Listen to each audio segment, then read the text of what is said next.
Where's my sound guy at? Like your boots, We John. got a cable up here I can plug this guitar in with? Cable. It's good to be with all the Patriots tonight in Tennessee. A safe space for Patriots. Oh, Clay, he's something else, isn't he?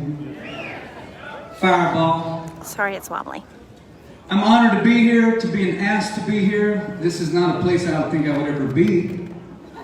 But let's be honest, our country is in a place we never thought she'd be either. Right? And that calls for stepping into places you wouldn't normally step into because we have to. It's time to do it. Sorry, guys. That is short. I tell you what. I'm gonna talk to him for a minute. I tell you what. In the back, if you go back there and look at my guitar case, you'll see a cable. Because I'm a musician, guys. I always prepare. That's my spare tire guitar. So you see, it says 11010. You see that on that neck? Yeah. It says 11010 Cash. You see that? Well, my first son's name is Cash. Because first of all, Johnny Cash is my favorite of all time. But I could not resist the wordplay of Cash Rich, ladies, because I set him up for his whole life. But the 11010 is his birthday, January 10th, 2010, right? So 11010 Cash. Almost looks like code. That probably means something to some egghead out in California, but to me it means the future. That's the future right there. That's my boy.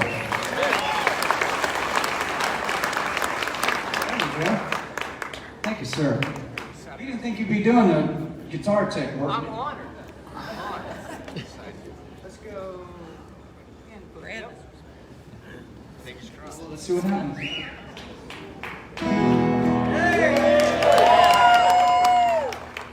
Do we have any Johnny Cash fans out there? Do some guitar song. Well, love is a burning thing, and it makes fire and rain. Hellbound by wild desire, I fell into the fire. Y'all sing it with me. Say I fell into a burning little fire. I went down, down, down, and the flames went higher, and it burns, burns, burns. Bring the fire. Bring the fire. Y'all sing the trumpet part. Say da da da da da da. Say da da da da da da. Well, the taste of it is sweet when hearts like ours meet. Well, I feel for you like a child.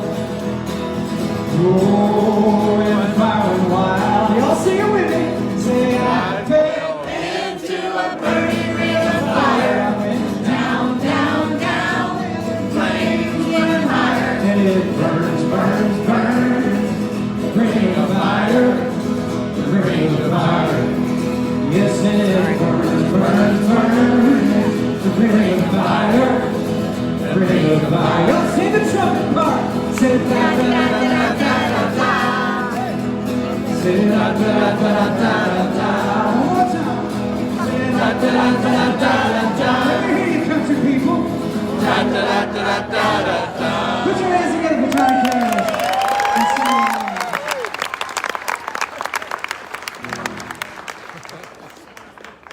I want to thank Robin Steeman for inviting me to be here. She's something else. The reason I'm here is because she was at a little event that I was also at, and there was a bunch of high-powered politicians here in Nashville at this little fundraiser, and they were all talking like politicians. And then they gave me the mic. I started talking like we talk. Yeah. The first thing I did is look at all the politicians. I say, why do y'all keep talking like politicians? None of us believe you when you talk. Yeah.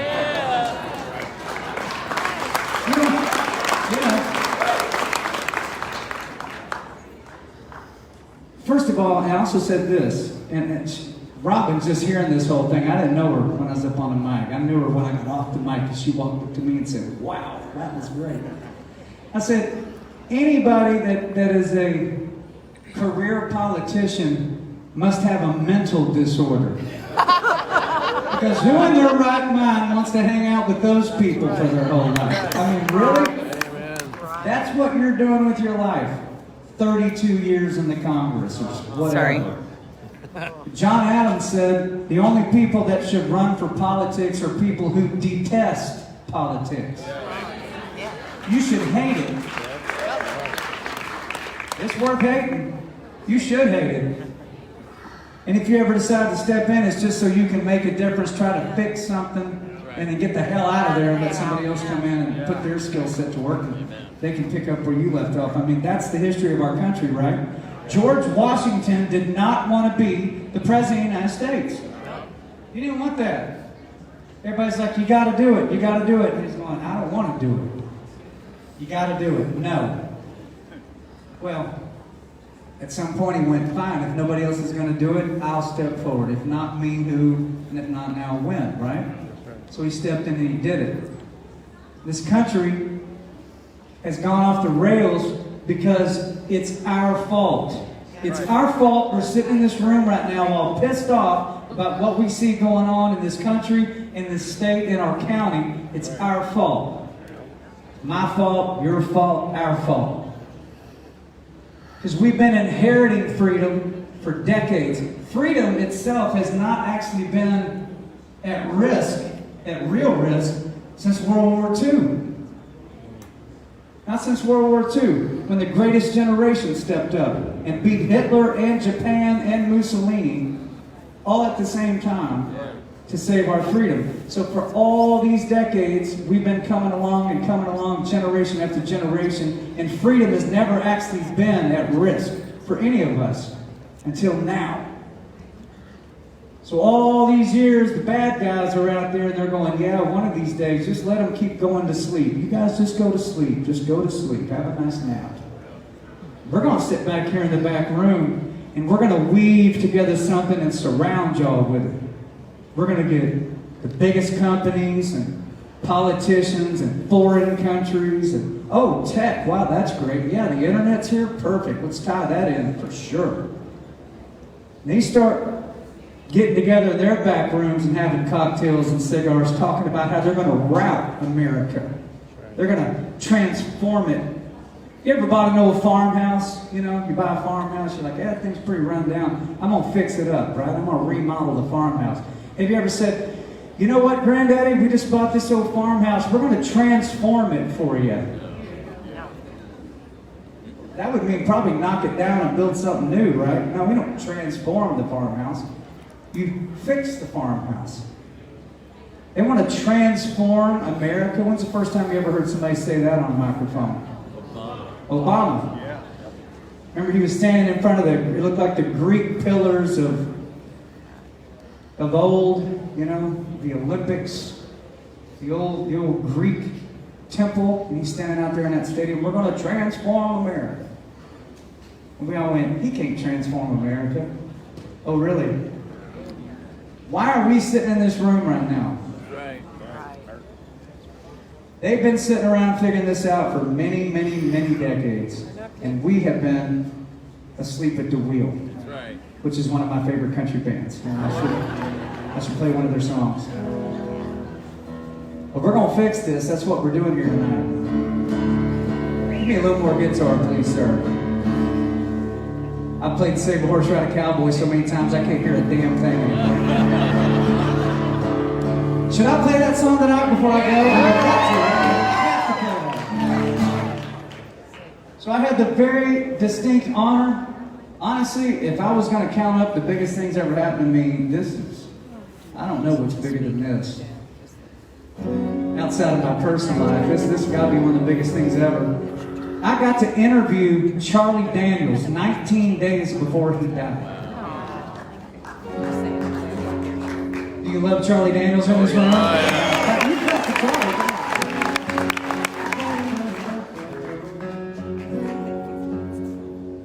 And I remember I got through interviewing him on my little show called The Pursuit, about the pursuit of happiness.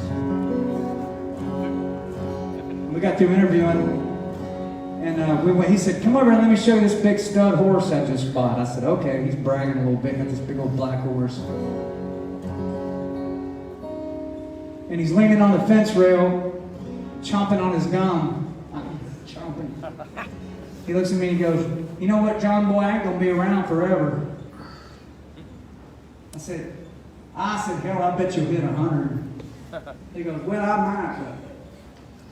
In any case, other people are going to have to grab this thing and run with it, you know. We're going to have to grab it at some point and run with it. I ain't going to be around forever.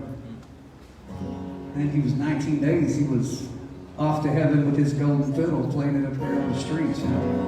Can you imagine that jam session? Well, I took that to heart, and I left that interview in 2020 in the middle of the shutdowns and all that other stuff, and I went, he's got the absolute point. Who is going to do it? Charlie Daniels is gone. What did you love about Charlie Daniels so much? He just said it. You're looking at it, he's like country music's papa standing up there like, what are you going to do about it? Go pick a switch. I'll whip your ass with it. I mean, what are you going to do with Charlie Daniels? Nothing. I'm going to sing a Charlie Daniels song for you.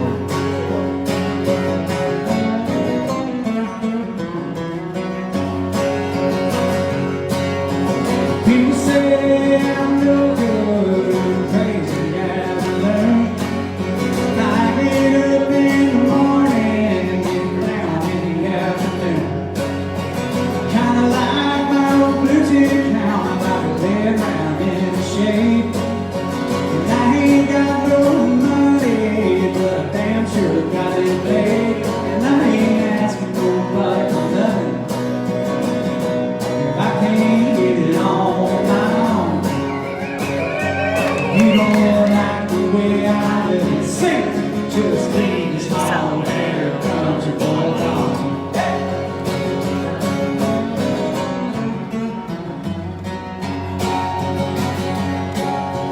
Poor girl wants to marry, and a rich girl wants to flirt. A rich man goes to college, and a poor man goes to work. A drunkard wants another drink of wine, and a politician wants a vote. I don't want much of nothing at all, but I will take another smoke. And I ain't asking nobody for nothing if I can't get it on my own.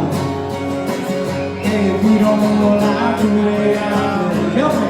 Just leave this all there, country boy.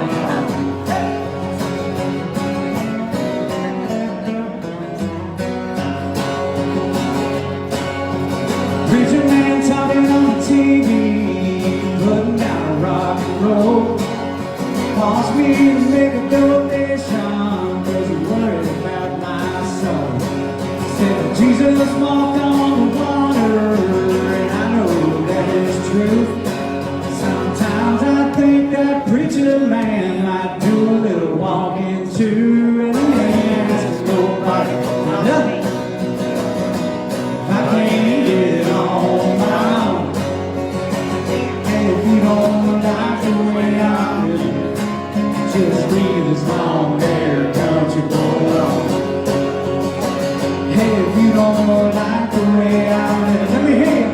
Just leave this long hair country boy alone.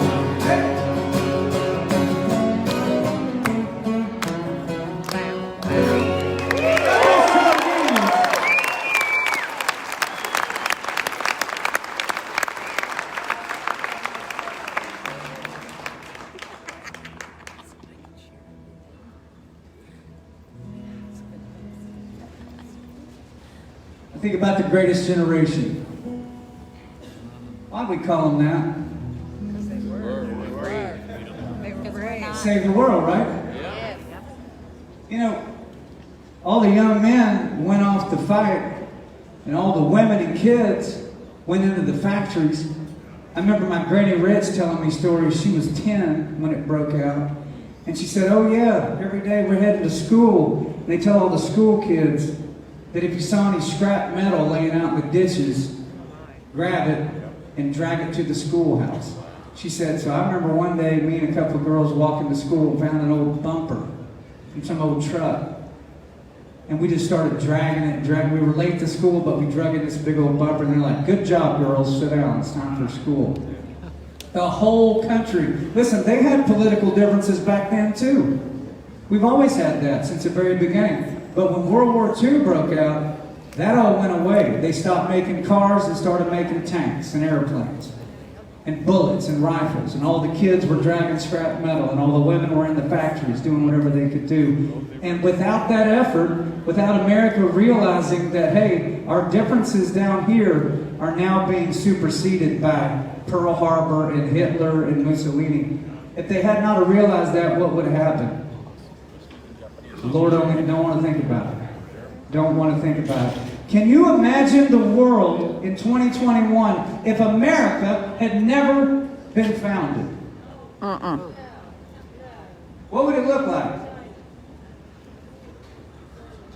Probably just one giant dictatorship, honestly. That's probably what it would have been. Well, I don't know. They would have never come up with stuff like the light bulb, so that would have set them back a little ways. Or country music, or the automobile, or anything else that's ever good happened in the world for the most part, came from who? America is where it came from. Right. We don't have the right to be happy in America. Nowhere does it say we have the right to be happy. The right to be successful, the right to be popular, the right to be liked, the right to be comfortable. It says you have the right to pursue those things. You have the right to go chase them down. The word pursuit in its very essence means it's a moving target. You've got to run after it. That's right. It's not going, hello, I'm success, come get me. I'll just be sitting here waiting. That's not how it works. You got to chase it down, and you may never get it. But we have the right to go pursue it. That's why there's lines coming into the country, and last time I checked, there ain't no lines going out. Ain't no lines leaving this place. Everybody wants a chance to exhaust their potential, to be all they can be, to chase down what they call the American dream. The word dream is not associated with any other country in the world except America. You ever heard of the Mexican dream? Canadian dream, the Russian dream, the British dream, the French dream? There's a reason for that. We're the only country that says the possibilities are limitless. And if we're created in God's image, which is what the Bible says, and God is limitless, and He created us in His image, shouldn't we also live as if we're limitless? Right? So at that point, anybody that tries to limit you is going against the will of God Almighty Himself. That's why it says it in the Declaration of Independence, our inalienable rights. I heard her talking earlier. She said, yeah, those rights aren't given to us by man or by the government. They're given to us by God Himself, meaning man can never step over that line. But they're sure stepping over it today, aren't they? They're sure stepping over it in a big way. You know why they're stepping over it? Because they don't even believe God exists. That's right. They put Him right up there with Santa Claus and the Easter Bunny. To their own detriment. You need to pray for all those people that they get saved before their heart stops beating one day. You really do. It could happen. Hey, keep on the cross, man. Keep on the cross. He was being crucified for something terrible. He went to heaven. It could happen. We found ourselves in this room because we just thought it was a given that schools and teachers and principals had our kids' best interests at heart, right? That's what they dedicated their lives to do. Teach our kids, look after our kids. If there was one good thing that came from COVID, it was that all of our kids got sent back home to do their virtual learning, which sucks, by the way. You can't learn like that, as you know. But we're now over their shoulders, looking in there. We don't want to be in the screen, right? But you're looking over their shoulder. Right? And you go, hang on a minute, what did she just say? That's right. That's right. Wait, what? Huh? I'm sorry, what are you reading right now? What is this book? Wait a second. Right? And the flares start going off. You're like, whoa, whoa, whoa, hang on. This is, how long have you been learning this? Oh, come to find out, they've been teaching this stuff for decades to America's youth. And I thought about that. Well, why are they doing that? I mean, there's several reasons, but I think one of the biggest reasons, if you're a communist, why you would teach kids stuff like that, is because you want to de-incentivize them to ever think that their country's great enough to fight and die for. If you can make these kids believe that America is evil and America is nasty and America deserves what's coming to it, and a real war breaks out like it did back in the early 40s, you think they're going to sign up? No. They're going to think, well, why would I go die for a country as evil as America? Right. That's how these people think. Pretty smart if you're a bad guy. They're smart, by the way. They're smart. So now we find ourselves at this crossroad where they're brainwashing our kids.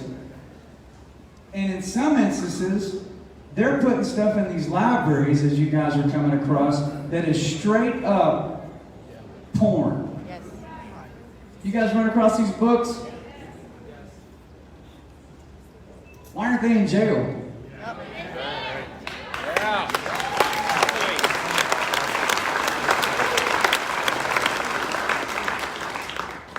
A couple of those books. I'll tell you who I talked to today. So I told you before, I have a high school diploma. I grew up in a trailer in Texas. I'm nothing fancy at all. But I think growing up like that, you never had a new lawnmower, you never had a new car, you never had a new pair of shoes. Everything was not quite right. So what do you have to do? Well, you figure out how to fix it. Figure out how to make it better, upgrade it, you do the best you can with it. You become problem solvers. And so while these politicians, most of them are running out here trying to save their own hide and win another 2 years, another 6 years, or whatever they're doing, it's now incumbent on we, the people, to get out here and figure out how to fix these problems for ourselves, because they are not going to fix them. They're not going to do it. They're playing both sides of the fence, and we're getting killed over it. And our kids are in harm's way. So, as I'm thinking about this nonsense, it's in all these books throughout America, but let's just talk about Tennessee for a minute. What books are in Tennessee? And I start seeing these screenshots coming in and these book titles, and I'm looking them up going, holy cow, if I read that on network television, I would be in violation of all the FCC rules because it's too obscene to read, and the pictures in the book, I could not put that on network TV. They would come get me if I did that. But we can stick it on the desk of our 10 and 11-year-olds in school? Oh, is that right? So what's the difference between a creepy guy in a white van pulling up to the schoolyard at the end of school and reading and discussing pornographic topics with our kids, or a teacher doing it in the classroom? What's the difference in those two things? I'll tell you the difference. They can run away from the guy in the creepy white van. Whoa. That's the difference.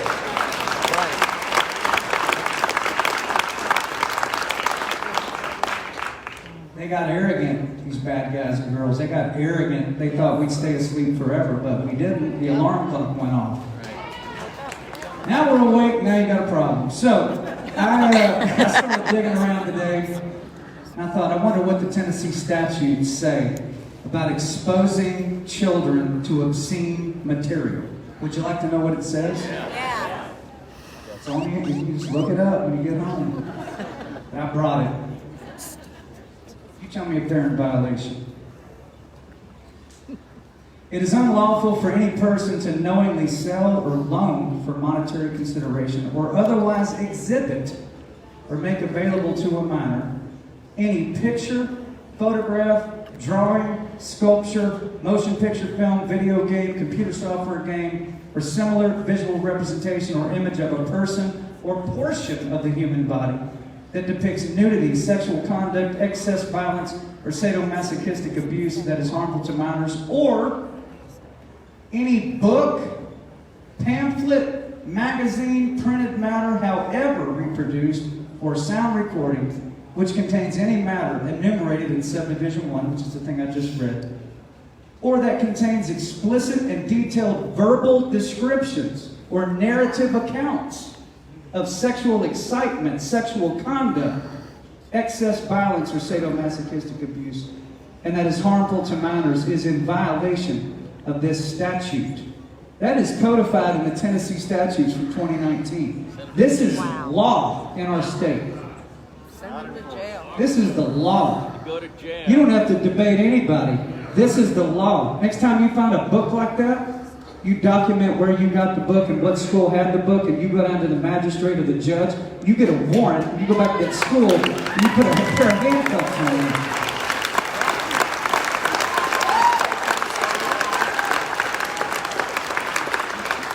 You want to hear how they're skirting it? Because you need to know how they think they're getting around this. You want to hear that part? Yeah. So today I called the Speaker of the House in Tennessee. All right. Mr. Sexton, I called his office and they called back. Called the governor's office and they called back. And I said, I'm going to give y'all a chance to do the right thing, but it's going to be quick. And if you don't strengthen the language and enforce these laws, I'm going to make it national news that Tennessee ain't backing up its own statute.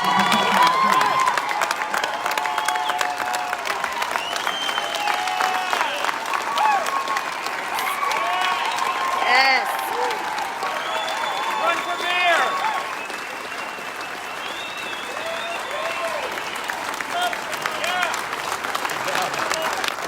So, they said, we would love to have a meeting with you. How's next week? Sounds good. Yes. Here's how they get around. So here's how these teachers and districts and principals or whatever, here's how they're getting around it right now. They think they're getting around it. But here's what they're using. This is the other part. It is an exception to this section that the obscene material is possessed by a person having scientific, educational, governmental, or other similar justification. Who wrote that? Justification for showing our kids stuff like that.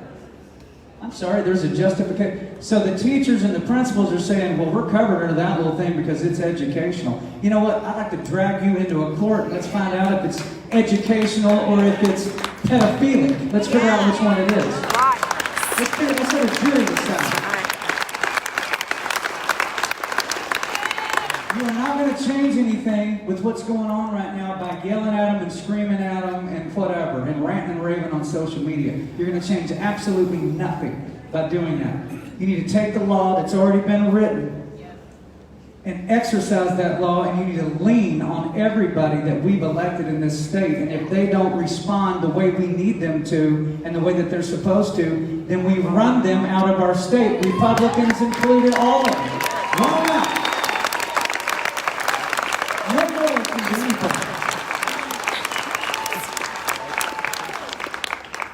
This brings us to this room, right? You guys need a new school board. You need several new school boards. You need new commissioners. You need a whole reboot, right? Yeah? Yes. So you think back about to the founding fathers, and George Washington did not want to be the president, and hell, Donald Trump did not want to really step out there. He didn't want to do it. I mean, good Lord, look what they did to him. But it's come the time where, are we just going to sit around and yell at our TV screens and send out a bunch of Facebook posts and tweets? Think about who's watching us. The kids are watching us. As we've all learned very well, unfortunately, they are listening and watching everything we do, right?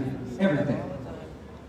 They're watching it all. They know when you yell at the TV. They know when you're talking to your wife or your husband about the last crazy thing that just happened. And they're watching that and they're going, wow, they're really upset about that. I should definitely be against that. Yeah, because mom and dad, they hate that. Wow, that's something else. But then you don't put it into action. You don't step out and take a hit over that. What do you think they're going to be looking at when they're our age? What do you think they could possibly be looking at? God only knows. We're the example that they're looking at. If you're not going to take it for yourself, then do it to set an example for your kids that are coming up next. Because if we don't set the example for them that we will take on evil when we see it, we will go out here and take the incoming missiles from the evil side, and we'll have a grin on our face and both fists up and one eye down. Let's go. If they don't see that, then how do we expect our kids to ever stand up and fight this nonsense when it comes their way at some time? They won't.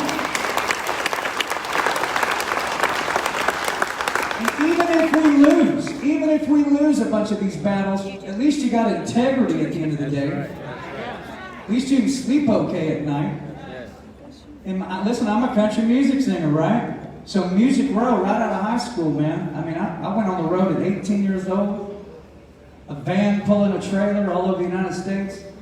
That little band got signed. It was called Lone Star. It did really well.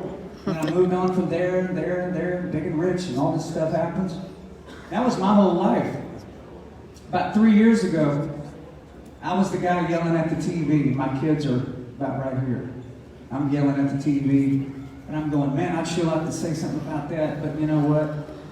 Radio would kill my single. I wouldn't get invited to the award show yet, and all that stuff. And I thought, well, is my freedom of speech more important to me than the approval of the liberal music industry? Which one is worth more to me?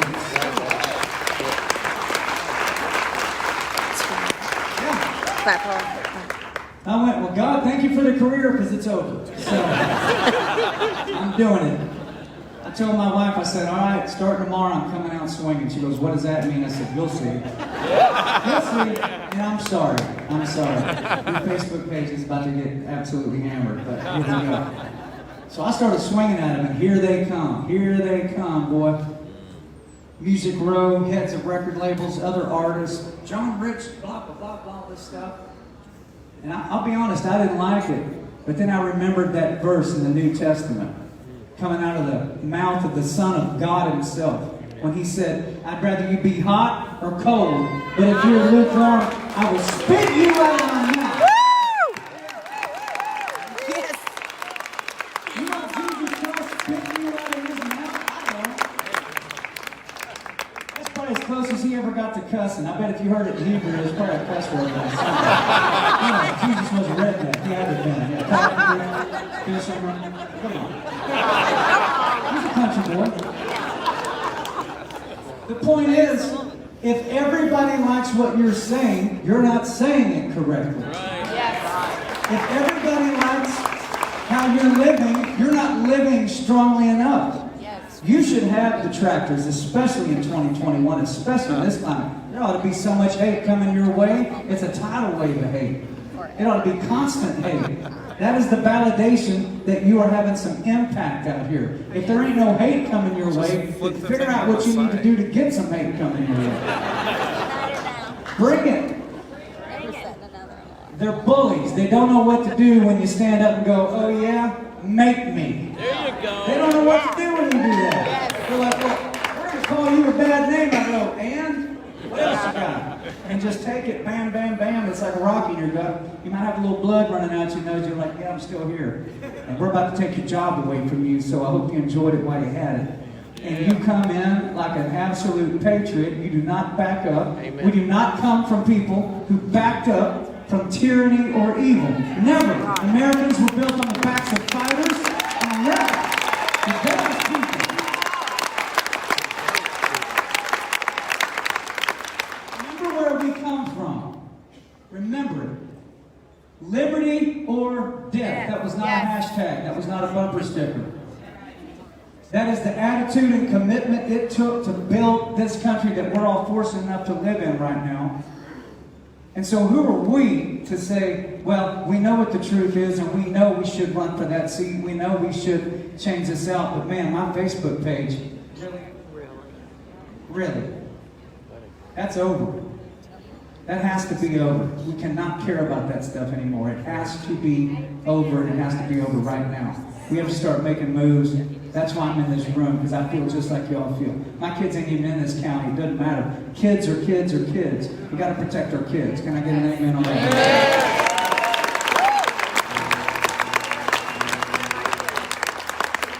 Do we have any active duty military or veterans that might be in the room? Raise your hand. Yes, sir. Yes.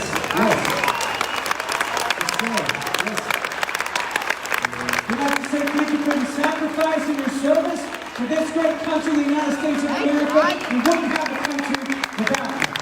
God bless you. May God bless your family. Stand up and clap. Stand up and clap. This is a song I wrote about my granddaddy, Papa Rich. He was like a 5'2", 115-pound Rambo, this guy. He was the guy that would watch CNN just because he liked it to make him mad. He had his 45 sitting in a lazy boy at the same time, he just sit there smoking cigarettes. You know that kind of guy. You got one of those guys in your family?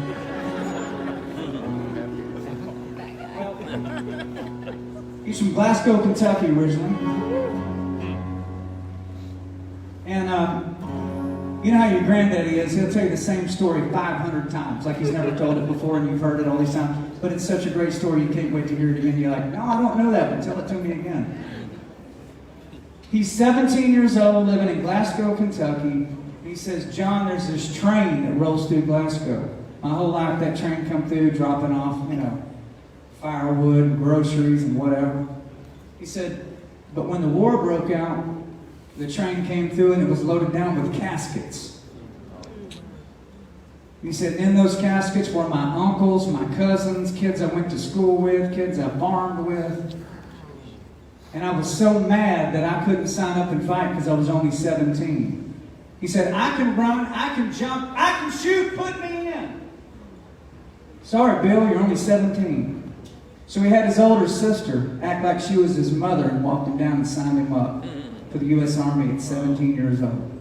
Well, he got in there, and they realized that this guy, he's the kind of guy, if you said, hey, Bill, shoot that squirrel, he'd say, left eye or right eye? 22 short, single shot, right? One of those guys. I mean, cannot miss. Because he couldn't miss because he was eating them. He was eating those squirrels.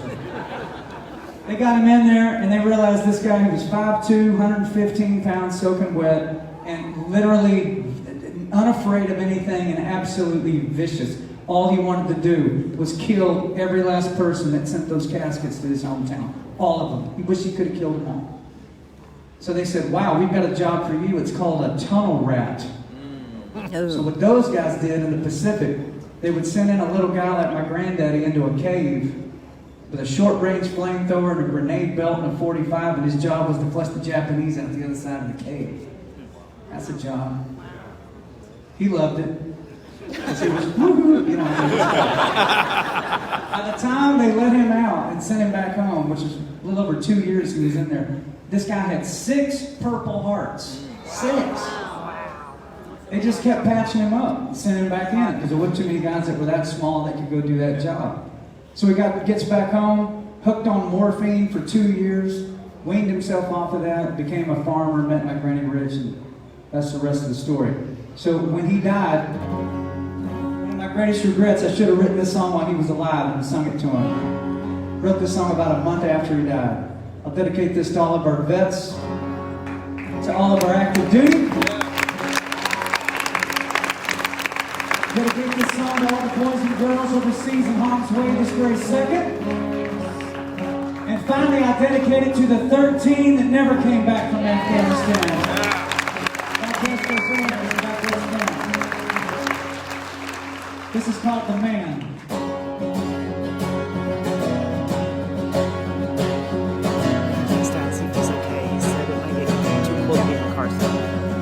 Well, he was one of the millions who signed up to defend us long ago in 1941. When they sucker punched us in Pearl Harbor, he fought under MacArthur, 17 with an Army Thompson gun.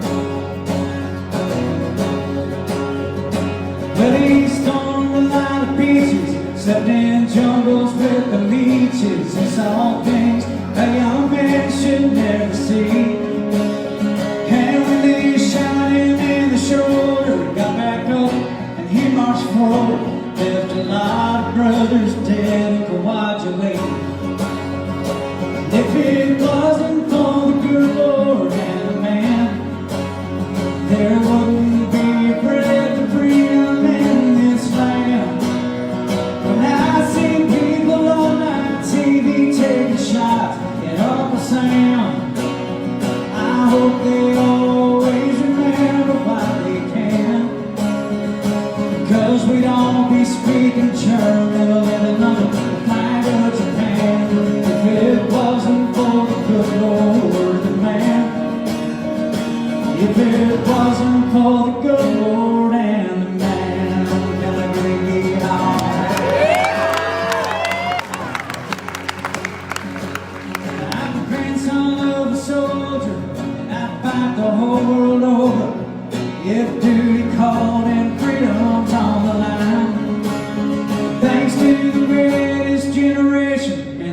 still fighting for our nation. I've never had to kill for my way of life. And if it wasn't for the good Lord and the man, there wouldn't be a breath of freedom in this land. When I see people on that TV taking shots at Uncle Sam, I hope they always remember what they can. Because we'd all be speaking German, living on the flag of Japan, if it wasn't for the good Lord man. If it wasn't for the good Lord and the man.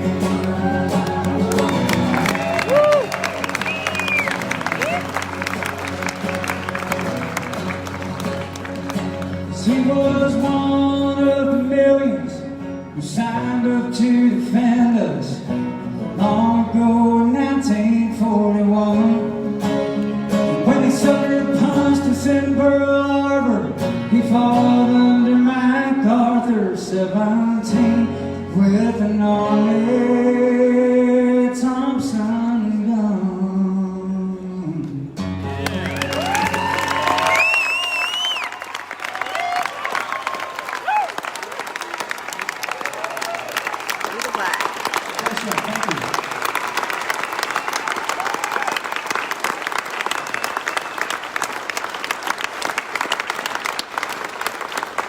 Feel fired up?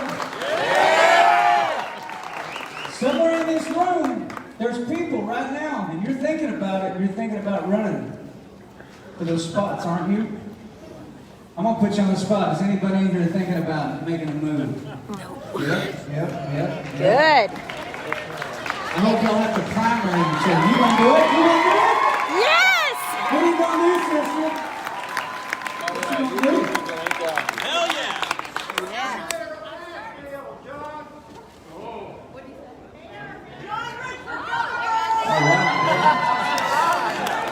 So, what do you think you might do?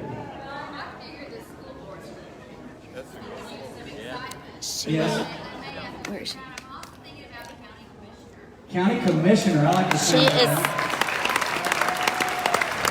Would you love to help the county commissioner?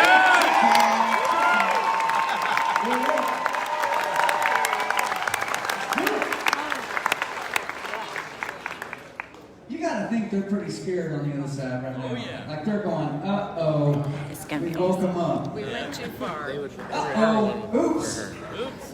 I did it Yeah. again. You should find energy in that. I think it's so important that we do stuff like we're doing right now.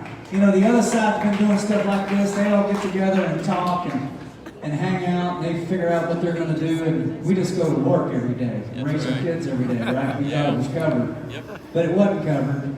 So now we're going to go in there and we're going to cover it. You know, we're going to send them to work every day, and we're going to go in there and fix the mess and do it. So, county commissioner, who's going to run for the school board? You running for it? Yes? School boards? You don't have to get it. If you're going to do it, go for me. I'm running. You don't run? Could you fix it? You give him a fit, wouldn't you? As my daddy would say, you would hair lip the devil. That's what my dad said. You ever heard that phrase? My dad's a preacher, a prison preacher. My dad preaches in prisons.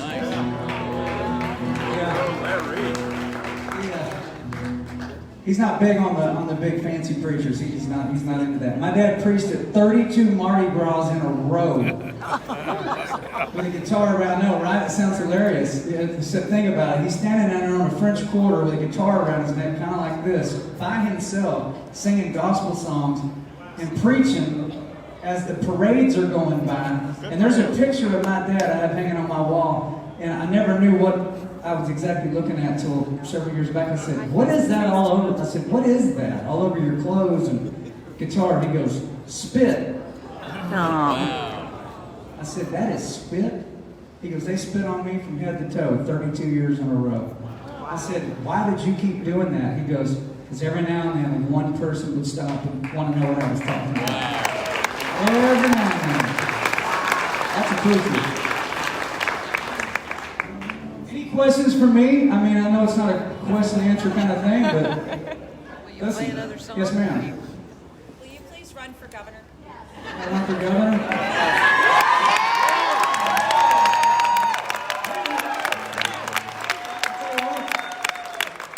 I'm gonna lay this thing on Bill Lee next week. If he does not move at a speed that I find to be satisfactory as the public servant of this state, I'm gonna make him real famous real fast. Yes!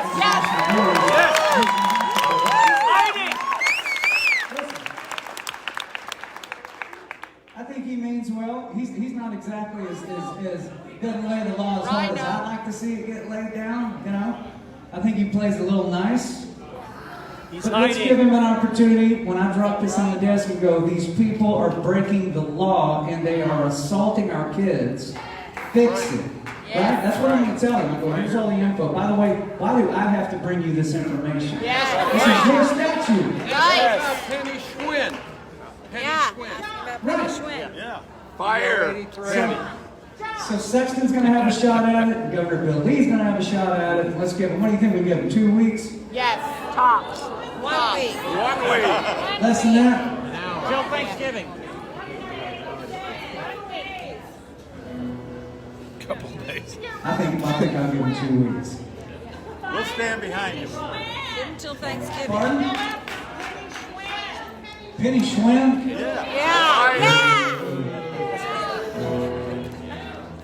Go after them all. Listen, you cannot be loyal anymore to an R or a D or an I. Just throw those letters out of your brain. Listen, getting mad at a liberal because they're doing liberal things is like getting mad at a skunk because it stinks. It's a skunk. It stinks. Don't get mad at the skunk. That's what the skunk does. But Republicans that come out here and stick us in the back rooms and they say one thing on TV, then they do another thing with their ink pen, those are the big threats right there. Those are the ones that need to be primaried and taken out. Put back up. Those are the real dangerous. You can't believe them. I'm gonna do a song for the girls. I'm gonna do a song for the girls and the guys. This might be the dumbest song ever written, but it helped build a piece of my house, so I'm grateful for it. Where are all the country girls out there? Where you at? Pretty sure this song caused a small baby boom in the early 2000s. Go check on Daddy. Sing it if you know it. Ready? Go!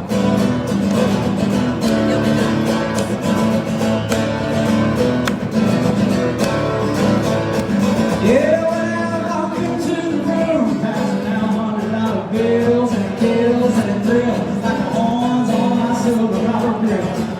I've got the bar triple round the town, everybody's getting down in this town. What? It ain't never gonna be the same. I'll see it, 'cause And I ride into the city. I'm ready. I'm so pretty.